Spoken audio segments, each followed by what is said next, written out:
Nós vamos agora conversar com a Brigada Militar, Tenente Coronel Osório, comandante do 20º aqui em Porto Alegre. Bom dia. Bom dia, Andressa.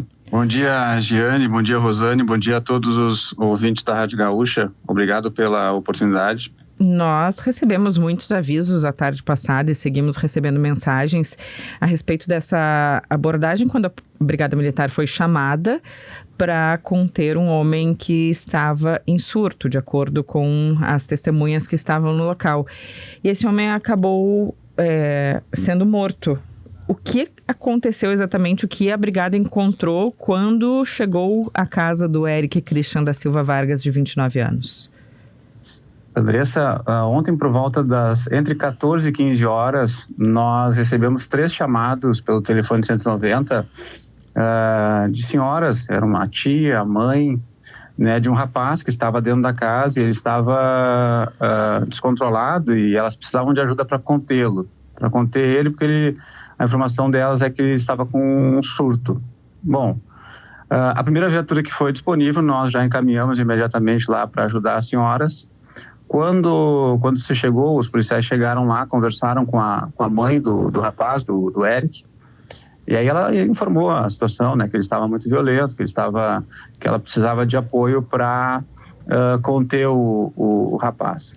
Bom, aí foi franqueada a entrada dos policiais na residência, e ali começou a se desenrolar, então, uma conversa, que é um protocolo nosso, né, quando não é uma ocorrência que envolve um delito, uma prática de crime.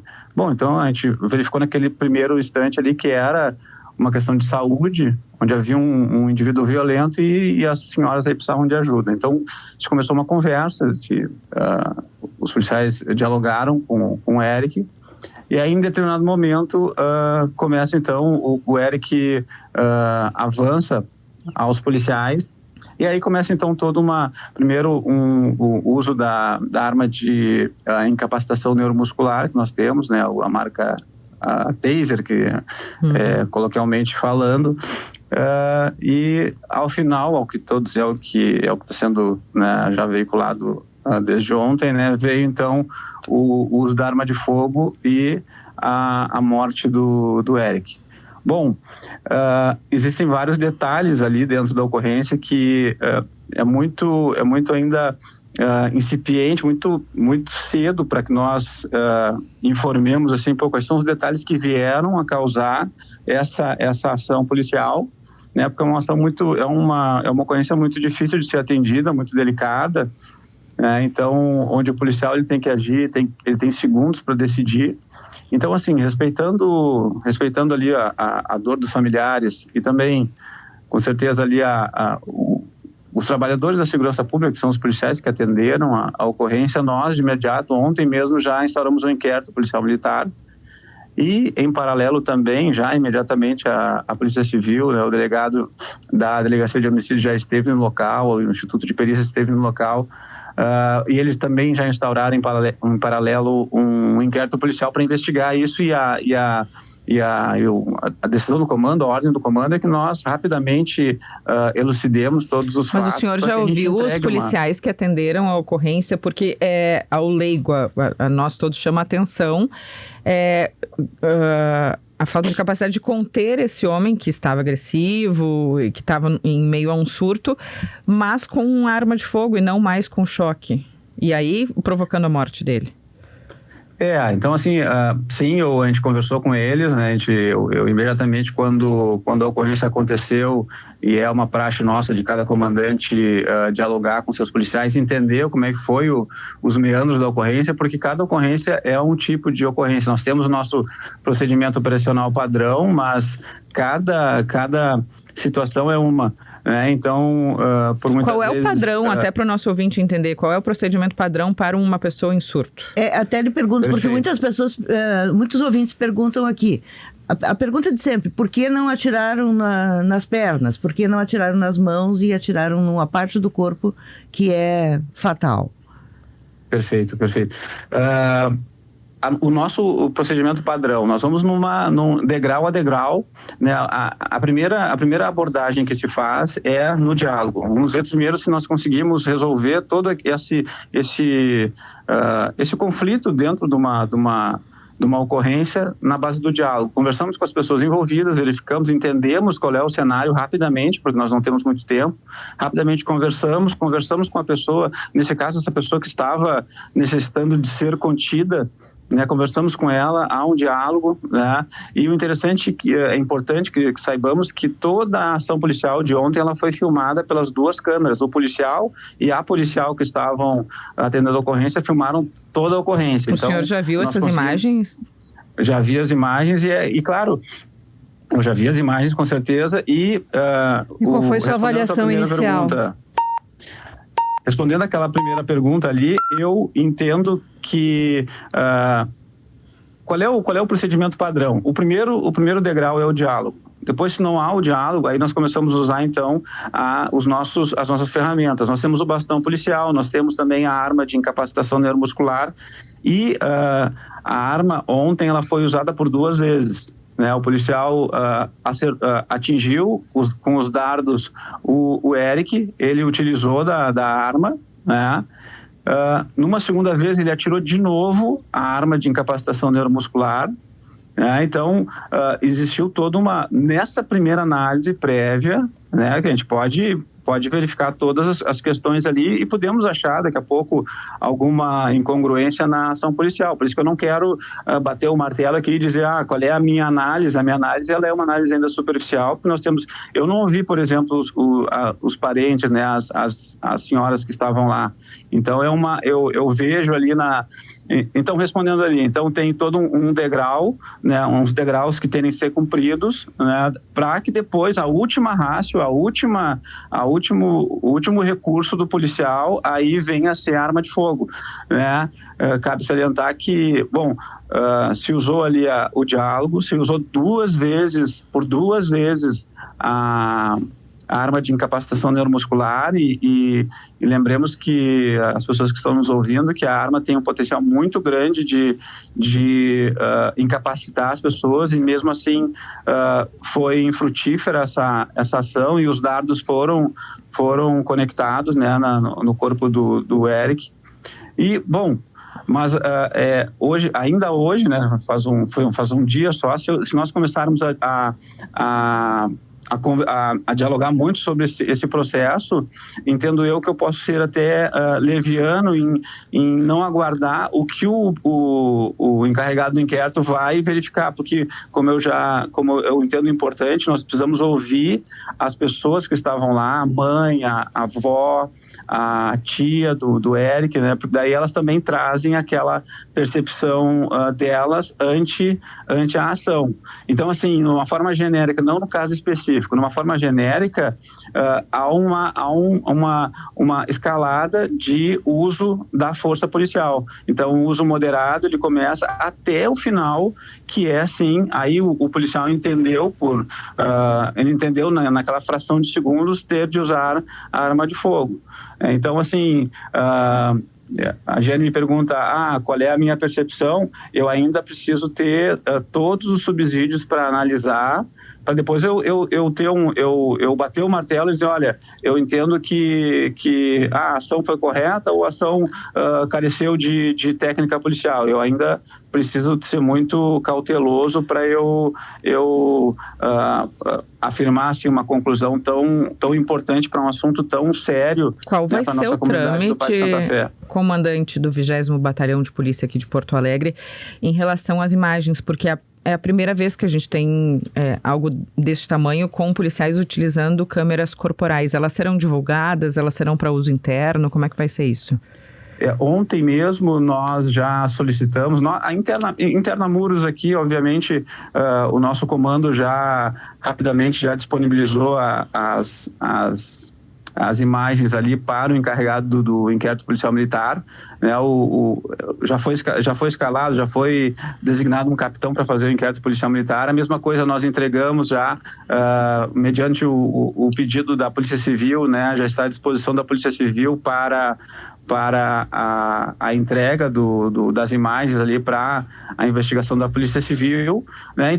Então existe um trâmite nosso lá dentro da corregedoria, se nós entendemos ali para quem nós temos que entregar as imagens, nós com certeza, né, divulgaremos as imagens até para que se esclareça o máximo possível ali como foi todo o decorrer, todo o deslinde da ocorrência, porque as ocorrências dessa natureza, e nós atendemos ali na Zona Norte, muitas dessas ocorrências, quase todos os dias, elas exigem uma cautela muito grande. Os nossos policiais já estão experimentados nesse tipo de ocorrência ali no extremo norte de Porto Alegre, e claro, a gente os nossos policiais não vão para uma ocorrência dessa querendo esse resultado. A família estava lá ontem, a nossa reportagem ouviu, o senhor citou aí a mãe, a avó, a Gabriela Prentes, nossa repórter, foi até lá e a mãe tinha tentado conter o Eric até a polícia chegar, só que ela é pequenininha, não conseguiu segurá-lo, esperou que a polícia o fizesse, que mantivesse esse homem seguro de si mesmo e em relação às outras pessoas. Não lhe preocupa que a partir de agora, em casos como esse, a polícia não chame a Brigada Militar por medo de acabar dessa forma? Não, eu entendo que e ainda mais ali na minha área, onde nós estamos 24 horas por dia, entendo eu que lá no extremo norte de Porto Alegre, nós temos ali a saúde, a educação e a segurança ali é 24 horas. A comunidade, se nós já temos um levantamento interno na Brigada Militar, nós do 20 Batalhão somos os que mais atendem ocorrências por hora. Né? Um policial, ele entra de serviço, ele atende em serviço de 12 horas e atende em número de 12 a 14 ocorrências por dia. Às vezes nós temos aqui toda uma ginástica aqui para conceder ali o almoço, a janta do policial. Então eu entendo que nós com certeza seremos chamados diuturnamente. Ontem mesmo nós já atendemos essa ocorrência e depois à noite atendemos uma ocorrência parecida. A comunidade clama pelo nosso apoio, pela nossa ajuda.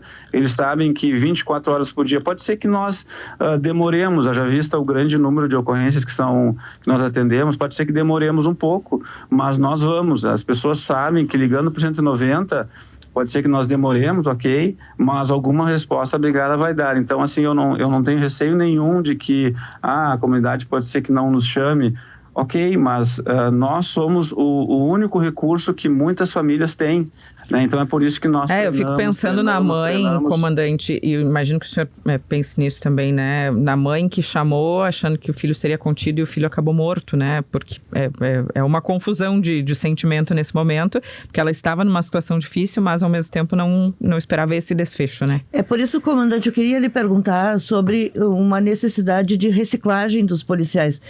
A gente vê um caso como esse, nós tivemos um outro em Guaíba muito parecido. Sabe-se que uma pessoa em surto psicótico, ela fica realmente incontrolável, a família não consegue controlar, mas certamente ninguém da família chama a brigada esperando que ela vá lá para matar aquela pessoa. E nesse caso, né, o rapaz não estava armado, ele simplesmente era uma pessoa em estado de surto, como acontece muito, e o problema mental tem que ser tratado como um capítulo à parte. A minha pergunta para o senhor é sobre a necessidade de melhor treinamento e de o uso mais efetivo das armas não letais. Gás de pimenta, a taser, essa que o senhor mencionou também, para que não se tenha um desfecho como esse, num caso em que claramente é uma pessoa doente e que estava fora de controle. Obrigado pela pergunta, Rosane. Nós já, nessa mesma casa, essa família já havia nos chamado e nós já havíamos contido, ajudado a conter. Então, assim, já havia tido sucesso em outras oportunidades, né? Então, nesse momento, nessa ocorrência de ontem, aí o desfecho foi diferente. Mas eu te digo nós temos um programa de treinamento continuado, os nossos policiais param, né, por uma semana a cada 6 meses e nós conversamos e nós temos todos os dias, antes do policial entrar de serviço, o nosso graduado de serviço, por vezes também o nosso capitão, o nosso tenente aproximam dos nossos policiais, conversam, entendem quais são as ocorrências que estão mais clamando aqui na região. Então, nós fazemos treinamento, conversamos com os nossos policiais. Entendo eu que nós temos, sim, um programa de treinamento muito eficaz dentro da Brigada Militar. O nosso departamento de ensino ele é muito atuante, ainda mais aqui na cidade de Porto Alegre, onde as ocorrências são tamanhas e diversas. Há um leque gigantesco de opções de ocorrências, né? Então, esse mesmo policial que atendeu essa ocorrência, ele poderia ter atendido um sequestro, atendido uma ocorrência Maria da Penha, né, um tráfico de drogas, né, um homicídio nesse mesmo turno de 12 horas. Então, o nosso policial, nós sabemos da necessidade do treinamento e é feito, sim, o treinamento. E claro que nunca é demais treinarmos. É óbvio que nós vamos, com todas as ocorrências, tanto aquelas que nós logramos êxito, quanto outro tipo de ocorrências que causam, né, causam espécie na população, nós conversamos, fazemos um debriefing e vamos ver o que nós podemos melhorar, o que nós podemos modificar. E o treinamento, ele é feito, sim, aos nossos policiais, né? Entendo eu que, claro que nós sempre podemos aumentar o treinamento, óbvio, o treinamento nunca é demais, né? Os materiais estão à disposição dos nossos policiais e entendo ali sem entrar em juízo de valor nessa ocorrência, no caso concreto, que foram utilizados os materiais, né? Os materiais ali, a arma de incapacitação neuromuscular, ela foi utilizada por 2 vezes, mas, né, para não fomentarmos assim uma discussão, né, que possa tocar no coração da família, em respeito à família, que eu sou pai de família também, né? Os policiais que estavam ali também têm filhos, então a gente sabe que é uma ocorrência, é muito difícil de ser atendida. Então, nesse exercício de empatia, né, eu me furto ao direito de não entrar em muitos detalhes, sim, nesse caso específico. Uhum. Para não sim, a gente aguarda a investigação também, análise das imagens e tudo mais para seguir nesse caso. Lhe agradeço, viu, comandante? Bom dia, bom trabalho para o senhor. Eu que agradeço. Tá. Bom dia, Jane, Andressa e Rosane, eu que agradeço. É o comandante do 20º Batalhão de Polícia aqui de Porto Alegre, Thales Américo Osório, esse caso que será investigado. Eu lembro que em Guaíba, recentemente, faz poucos dias que morreu o homem que tinha sido imobilizado também depois de um surto pela Brigada Militar, tinha ficado em estado vegetativo, morreu na última semana. São muitos casos assim, né? Por isso nos chama a atenção da comunidade que aconteça dessa forma. E aí, em cima das análises trazidas pelo comandante, a minha opinião aqui, que eu não consigo acreditar que policiais não consigam conter uma pessoa sem ser matando, sem ser atirando no tórax, sem ser com essa missão que se tem nos treinamentos, que é atirar no tórax. Eu não consigo, não entra na minha cabeça que tenha que ser dessa forma. A gente já discutiu isso quando houve o caso daquele senhor que vendia lenha lá em Santa Maria. Nós questionamos a polícia porque assim, não, o manual diz que atira no tórax. Porque eles nos recebeu aos gritos e com um machadinho na mão. E aí a dúvida era essa, porque que os ouvintes têm, não é uma coisa nossa. Porque no caso daquele senhor lá, não atiraram nas pernas para imobilizar. E aí eu disse na época, né, o responsável, o delegado lá, eu acho que foi quem disse pela operação, o comandante da brigada, não me lembro quem deu essa explicação, que o treinamento é esse, atirar no tórax. O corregedor. O corregedor. Os isso. Dois que estavam aqui, o que estava saindo e o que estava chegando. Esse é o padrão. Então, por isso que eu pergunto sobre treinamento, porque me parece bastante assustador nesses casos de doença psiquiátrica. E aqui repito o que eu tenho dito sempre neste programa. Nós temos muito mais pessoas com problemas de doença mental do que imaginam. E do que se pode atender no Brasil. E do que se pode atender. Os CAPs, que são os Centros de Atendimento a Pessoas com Psicossocial, eles são absolutamente deficitários. Não tem gente, não tem espaço. E uma família que tem uma pessoa em surto, como era o caso dessas senhoras, ela não sabe para quem recorrer. As pessoas perguntam aqui, mas por que elas chamaram a brigada e não chamaram o SAMU? Talvez elas tenham chamado o SAMU e não deu para atender. Também o SAMU não tem condições, não tem estrutura para atender. Agora, o preparo para atender uma pessoa em surto de saúde mental, de uso de drogas, do que quer que seja, ou porque ficou bravo pela abordagem, como foi lá no interior de Santa Maria, é o preparo que me chama a atenção. E que não me entra na cabeça que tenha que ser com tiro fatal. Temos que falar mais também de saúde mental e de atendimento a essas pessoas. É verdade.